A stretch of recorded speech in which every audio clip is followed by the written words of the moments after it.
What's up, guys? Mason the Brock Henderson here, and this is Legends of Tomorrow, Season 3, Episode 14, Amazing Grace. So when I saw the title of this episode, my thoughts were, what's going to happen here? Like, what is this going to be about? Because frankly, I mean, Legends of Tomorrow is not a show that typically can lend itself to a lot of talks about religion and that type of thing.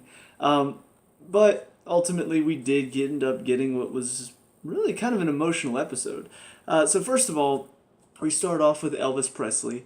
He's the main focus of this episode, and I thought it was a really clever way to introduce the final totem, is having Elvis Presley be the one who is the bearer of the totem.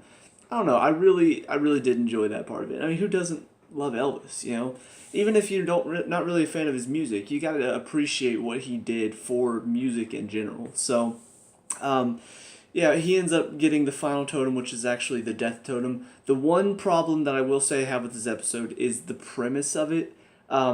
Just because it seems like if the team didn't intervene, how did everything work out beforehand? What caused the anachronism to happen? I think my best guess, which they never really fully stated, is that because Malice is now becoming more powerful, the totems also are growing in power. I think they may have said that at one point, but they never really declared this is why the anachronism happened. But I'm thinking because of that, beforehand the death totem was a part of the guitar, and so, it was affecting him in a little way. He got to feel his brother with him the whole time. But because Malice is starting to come into being, now the death totem is also growing in power. And so because of that, it caused all of these ghosts whenever he played to rise from the dead, not just his brother. And so that was the anachronism. That's why he ends up, everybody thinks he's like crazy and, he's the devil, and everybody leaves Memphis because of all these ghosts. But because the team steps in and, Nate gives him a little bit of a pep talk, because of that, he's able to rise up and realize what these ghosts really need and sort of help them achieve reconciliation, I guess is the word I'm looking for. But whatever the case, that is the one thing that I wish they would have clarified a little bit better, why this anachronism happened, if it was because of the totem, if something else happened, because I do kind of wonder, how did time play out beforehand if he always had the death totem? Because I feel like he should have. But anyway, the team ends up heading there, and that's pretty much what happens. He starts resurrecting the dead with this death totem because it's becoming more powerful, and his music is what is doing it. And so it's a nice little episode where you've got his uncle, who is the priest of this church. And this was kind of typical back, when was this, the 50s or 60s? I think these churches were around a lot more. Nowadays, you don't see these churches as much anymore because, frankly, the only time you do see a church like this is being bashed in the media. And so I feel like these people do not get as much attention nowadays. But there were a lot of churches back then that were very, just very hateful towards anything that wasn't what they believed, anything that didn't align with their beliefs, I guess. And I did find it very interesting because ultimately the church did sort of go through a change. I can remember my mom talking about when she was in church as a little girl, rock and roll was the devil's music, and that's kind of what was going on here. Any sort of rock and roll was like, no, that's from the devil. You can't touch that stuff. No, that's not good. And so obviously nowadays, there are churches that even implement rock music into their services and their worship because, it's just music. Any type of music can be used. And so I do kind of like getting to see that, but also it sort of parallels with what's going on with Mick Rory, shockingly enough. And it was a subtle thing, but after the episode was over, I was kind of like, it sort of co-aligns with that because they're talking about how the church didn't really want to change, didn't want to think of any other type of music than just hymnals. That's all they had. That's all they wanted. No change at all. But ultimately, they did have to go through a change. Well, Mick Rory on the ship, he's going through a lot of change right now, too. Martin and Jax left the ship. Leo came on the ship for a little bit, but now he's gone too. Now Wally's stepping on the ship, new member of the team. He's doing things differently, so things are changing. Axel dies in this episode, his little rat. that's sad for him and is something that also changed. So yeah, it is kind of an interesting comparison to see how the church doesn't really want to go through change, but by the end of it, they accept the change, they accept the new music. And McRory doesn't really want to go through all this change, but by the end of it, he realizes that things do change and he has to sort of get over it. But McRory, of all people, like of all the people on the ship, he's the one that ends up learning this sort of lesson about change and all this. It was actually kind of sad to see him be like, things are just changing. He is upset about it. And so yeah, it's a pretty emotional episode in that respect. I will say the little tribute that they gave at the end in loving memory of Axel, 2015 to 2018. Maybe the rat, I guess maybe the rat on the show did die, and so they had this moment where he dies in the episode and did pay this tribute. I couldn't tell though if it was a joke or not because they had the CG rat in the tribute, so I'm not entirely sure if that's just a joke or if the rat that they had on the show to play Axel actually died.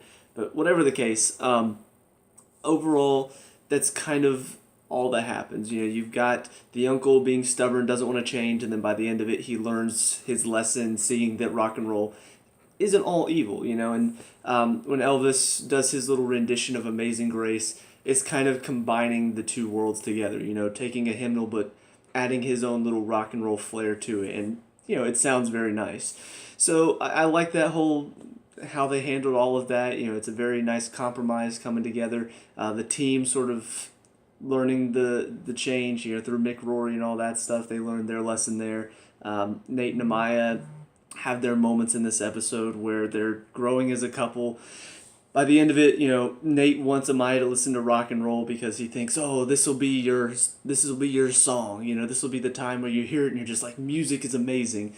And then she lets him listen to some of her music, and of course he doesn't really get into it as much as he would want to, and she didn't really get into rock and roll as much as she would want to. But it's not about what type of music. Music, while it can be very effective, it doesn't mean you have to have all the music. But once again, the Amazing Grace song is kind of that compromise of, it's the type of stuff that Amaya knows, but it's also something that Nate knows as well, the way that Elvis did it. So by the end of it, you can see they've grown a little bit closer, and he's listening to the music. It's very loud, so he can't hear what she's saying. And so, first of all, she says, now you know how I feel about rock and roll. But then she says, I love you, Nate, and he can't hear that, and then she tells him something different. So clearly she's starting to feel the same way that she did at the end of last season. There are a couple things about this. One, I do think they're handling their relationship a lot better this season because, first of all, they went through a bit of a fight and it sort of broke them up for a little bit. And I do think that's very important in any TV show relationship, is that it's not all roses and, oh, we're all happy whenever two people do get together. There will be times when arguments happen. I understand that. And it's whenever you work through those arguments, you work through those fights, that's where you grow stronger together. And so I think that has made them a stronger couple. And I do like the fact that we're getting to know more about them in this season, whereas last season it just kind of felt like, they hooked up and I didn't really feel that connection. It just sort of felt like it happened and boom, they're together, and that's all it was. So they are handling it better this season, and now they've actually spent some time together. I do see them getting together, and I do see why they work together as a couple. But at the same time, the whole timeline thing still is something that bothers me. She's eventually going to have a daughter that's going to have a granddaughter that will be the future Vixen. Now, there is a chance, there's some weird timeline mumbo-jumbo, that Nate is the father of her daughter. I hope they explain how this works. If this is what they're going to go for, because it feels like there's a chance this is what they're going to do. Nate's going to end up being the father, and then eventually Vixen, future Vixen, whose name escapes me right now, he's eventually going to be her grandfather as well. So there's a chance that they could do this. But because this show is all about the timeline and it's all about time travel, they do generally show time travel and how it works very well. This is something they would need to explain. How is it possible that somebody from the future came back in time and then helped birth somebody that will birth somebody in his time period. They need to explain how is that possible, if it's even possible, because that is something that definitely I can't just let that slide. I can't just be like, oh yeah, Nate being the grandfather of future Vixen, yeah, totally, I can buy that. It's no, you can't do that. So anyway, that is pretty much all for this episode. Trying to think if there's anything else. No darks in this one, which I do kind of like. We've seen them for a majority of this season, and it is one of those things where, oh, anachronism happened, it has to be the darks, and that's immediately what they jump to, but it wasn't them at all. It was the final death, or it was the final totem. And so now they do have the final totem. We do see Ray apparently has these little boxes that are supposed to contain the totems, but we see at the very end of it, like, it starts shaking and going crazy. So I don't know if that's the death totem trying to get out and it won't, or if the box isn't going to be able to contain it. It's going to do something that's going to like affect them. Who knows? Maybe we'll see Martin's ghost pop up. That would be pretty interesting. It would be a pretty emotional episode too. But yeah, I mean, overall, this episode was still a good one. It didn't have all the typical laughs and goofy stuff that we have seen with the show in the past. There was definitely more emotion involved. But at the same time, it was still a good episode. It was still enjoyable. And still gets me excited to see where the rest of the season is going to go. So now we're done with that one. On to the next one. See you guys there. And episode 15, Necromancing the Stone. So this one definitely takes us back more towards the I guess the main story involving Malice. Obviously the last episode did introduce the Death Totem to us, so it was still involved with the main story, but Malice and the Darks didn't make an appearance, so it was kind of like one of those episodes where we don't really see the villains for just a little bit. But this one, obviously, we get a lot more of Malice, and we see Nora as well. So basically, the entire episode centers around Sarah. She's going to go to this mission. I forget what she was trying to do, but apparently she's feeling this calling inside of her. And the next thing you know, her canary persona pops up and tells her the death totem is yours. You need to wear it. And so she puts it on, and then Malice overtakes her. And then we learn that apparently the death totem was from a tribe of Zambezi that actually sided with Malice, where everybody else went against him, all the other totems, which I find very interesting because we see Kuwasa, even though she's got the water totem, she is still sided with Malice. And of course, Nora has taken over Amaya's, was it her earth totem, I think? I think she's got the earth totem. I can't remember now. But her totem as well is called to her, and she's on the side of Malice. So I find it very interesting that we've got all of these totems. Some have sided with Malice, some are with the team, and then we get this one totem that specifically is like, it's Malice's totem pretty much, and so you wear it, and Malice has the ability to pretty much control you. And of course, Malice has already taken over Sarah before, so we see that connection is there, and he's using her to pretty much torture the team. Apparently, he's got the ability to show them their greatest fears. So, Wally sees, well, not greatest fears, more like, I don't want to call it greatest fears because Sarah sees her past self when she was Black Canary. Yeah, she was Black Canary. No, she was White Canary. Why does she have the black mask? Anyway, but she sees her past self, and she sees all of the things that she did. And so it is showing her the side of herself that she doesn't want to see. Wally sees Jesse, so it reminds him of that past relationship that he lost. Nate sees his grandfather and is reminded of the loss that he has with him. The fact that he convinced him to leave his family behind, and that ended up getting him killed. So just all these different things that it sort of reminds them of past hurts and things that have broken their hearts in the past. So it's pretty interesting to see each of them and what they all experience. Zari sees her little brother. Pretty sure, I think he died. Again, sometimes I forget things and very important story plots. But yeah, so she sees him. Wally sees Jesse. Nate sees his grandfather. Sarah sees her old self, and then at the end, Constantine shows up and is reminded, I guess, of, I can't remember if it's his love or his sister, because once again, I've never seen the Constantine show, so I don't really know much about him specifically.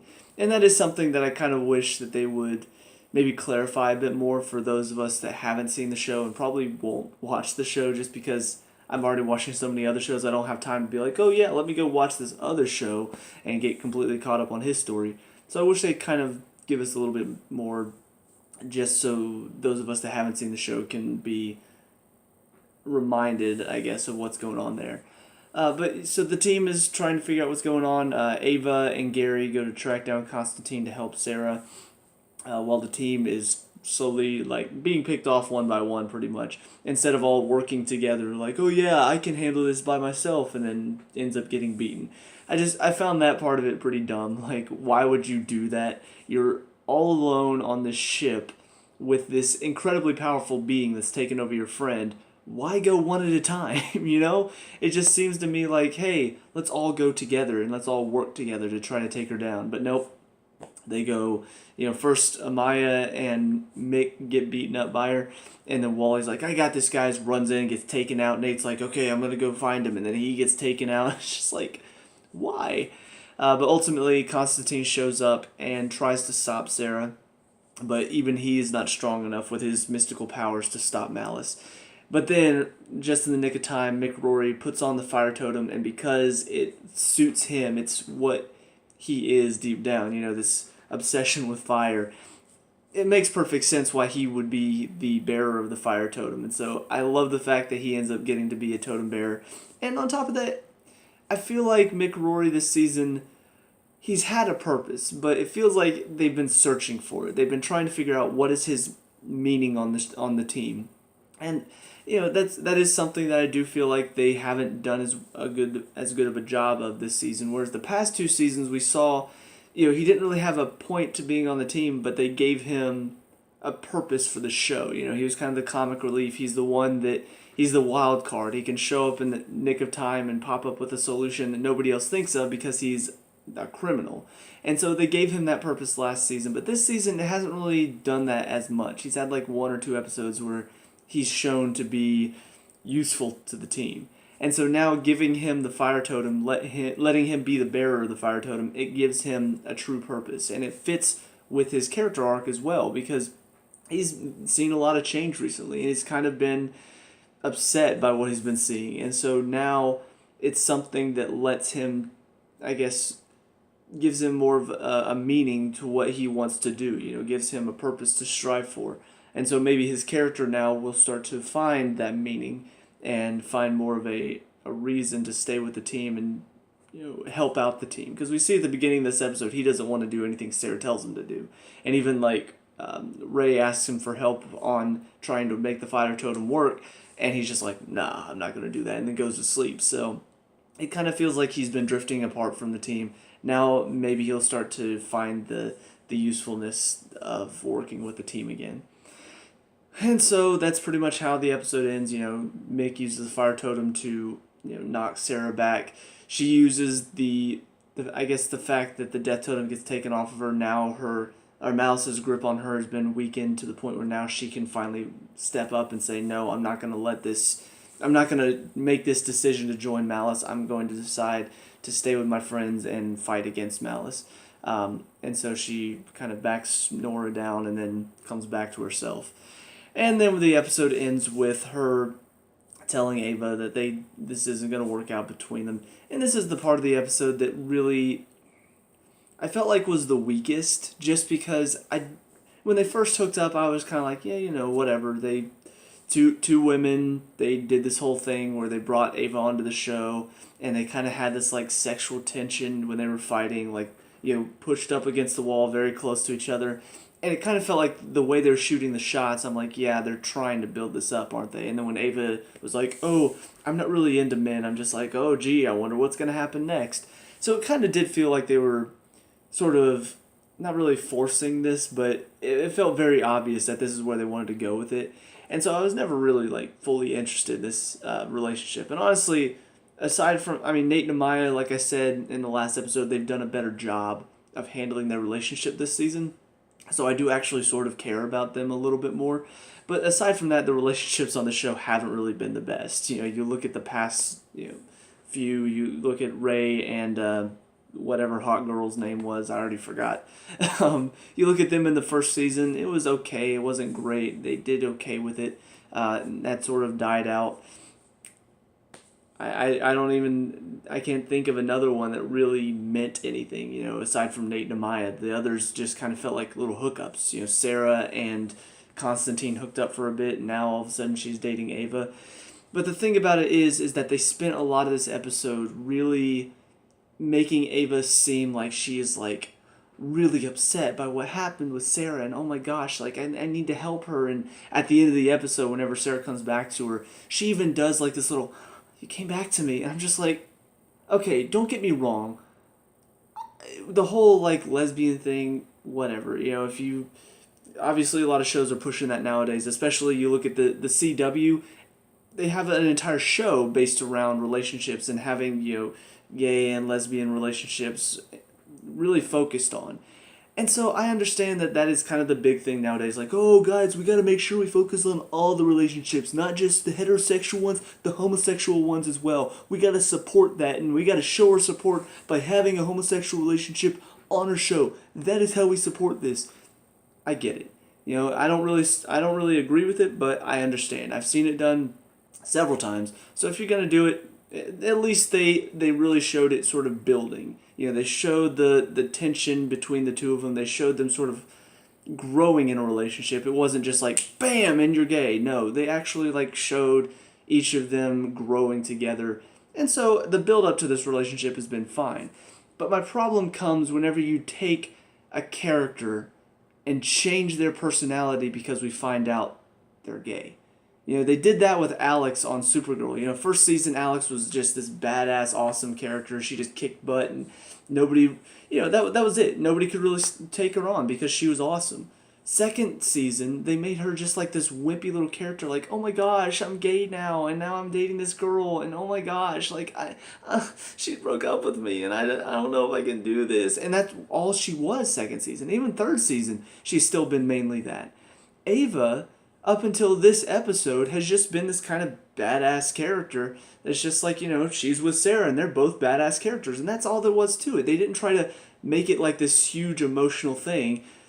That's all it was. And now in this episode, all of a sudden she's like, oh my gosh, Sarah, she's taken over, and I don't know what to do, and guys, it's really sad, and now she's breaking up with me, and now I'm crying. And okay, why do we want to do this with our badass characters? You can have a homosexual badass character and not have them be all like wimpy and crying and stuff. It just doesn't fit with Ava's character that I've seen so far. And that is my biggest problem when they do stuff like this, is they try to make it all emotional. I'm just like, look, I get that it's pretty sad, but Ava's not one to wear her emotions on her sleeve. She's not one to get super emotional and be all like, whenever Sarah comes back to her. She's not that type of character that I've seen thus far. And so to all of a sudden bring that into this one episode is just kind of like, it doesn't fit. And I mean, it's not like they've never done this for a heterosexual relationship, but I've only ever seen them do it for these homosexual relationships for some reason.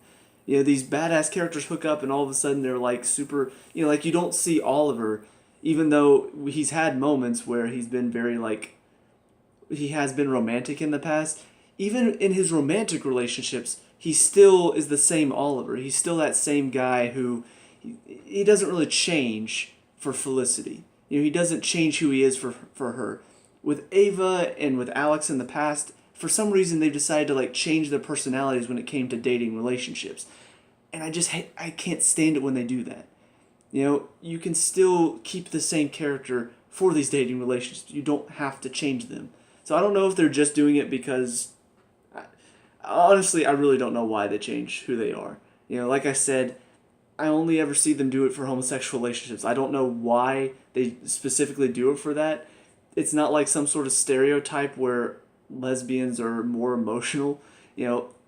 Girls do typically get more emotional when it comes to relationships, but you look at Sarah and her relationships in the past, and typically the only thing I've seen her get truly emotional about has been her sister Laurel, because obviously that's family, and that is something that she does get emotional about. But now all of a sudden she's getting emotional about Ava.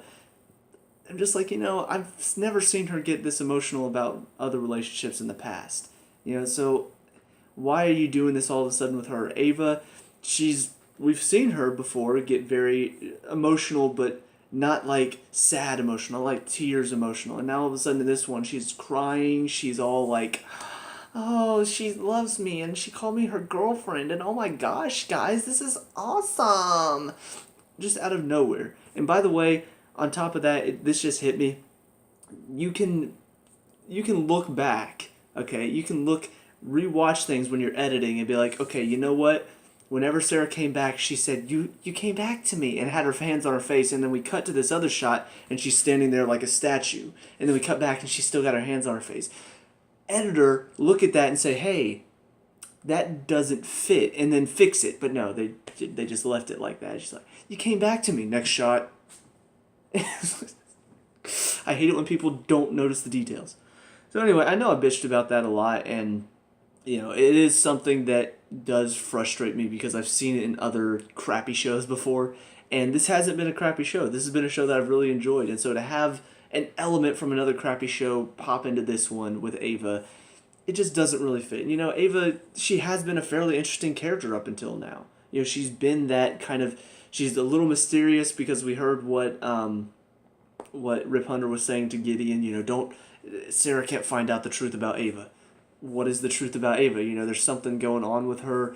She's been kind of that antagonistic character, and then her and Sarah hooked up, and it's just kind of like, okay, now they're actually working together, and so now the Time Bureau and the team kind of get along for now. She's the director of the Time Bureau now because the original director got killed by Gorilla Grodd. And so she has been interesting, and then all of a sudden, this one episode, it was like full focus on her freaking out because, oh my gosh, Sarah called me her girlfriend, and then now she's being taken over by Malice, and I'm so sad, and then, oh, she came back to me, and I'm so happy, and now she's breaking up with me, now I'm sad again. And that's all she was this episode, was just a foil for Sarah, the relationship stuff. And I don't care about that stuff. So anyway, obviously all the fangirls and shippers out there that are like, oh, we ship Sarah and Ava together and they're so cute, aren't they? All of them are probably like freaking out, like, oh my gosh, this is so emotional, it's sad. But for me, a guy who just wants to watch a show about, these superheroes that travel through time and save the world and save time itself, I got really frustrated by all of that because it took up a majority of this episode, was the whole Ava thing. So anyway, with all that being said, this episode does end with them managing to get Sarah back, and of course Mick has got this newfound power. But, looking forward, it kind of feels like I don't really know what to expect. Constantine, it sort of seems like, I think I read somewhere, like it popped up on my Twitter feed, that Constantine might be joining the team as a regular. I don't know if that would work, just because, Sarah even says, I want to invite you onto the team. He said, I don't know, I'm not really a good guy. And he even says he would have sacrificed Sarah for sure if he knew Malice could save whoever, his little sister or the love of his life, whoever that girl is. If he knew that he would save, Malice would save her, he would have traded Sarah's life. So he's not really like a good guy. He's more of like, I would say, an anti-hero-ish. He's not really like, you think anti-hero, you think somebody like Deadpool who's just like killing people and, slicing up bodies, but it's not really evil stuff. It's more for good. I wouldn't say Constantine is that far. He's more like somebody who isn't really one of those, oh, I'm going to save the world types. More like the team, I guess, now that I think about it. Because they're not really superhero types either. I take it back. I could see that working out. I could see him joining the team. That could work. Anyway, so I know I've talked about it for a long time, but overall, this episode still was enjoyable when it was focused on the Malice and Sarah stuff and seeing if Sarah's going to turn and join the other side. It feels like there is that connection, and it does sort of feel like Sarah might be Malice's sort of tool in the future, because it does feel like he has a connection to her that is very powerful. So I'm very interested to see where that's going, but yeah, I really hope that Ava goes back to the character that she was at the beginning of this season. Even if, she and Sarah hook up again, as long as you don't like put 100% focus on that and take focus away from other aspects, it's fine. It's just you gotta know how to balance it so it's not so much, oh, we gotta focus here, because it just takes away from the rest of the episode. So that's my opinion. Let me know what you guys think down in the comment section below. What were your thoughts in these 2 episodes? Let me know. We can talk about it and discuss all that good stuff. Leave a like and subscribe. Future Legends of Tomorrow, and I'll see you guys in the next episode. Peace out.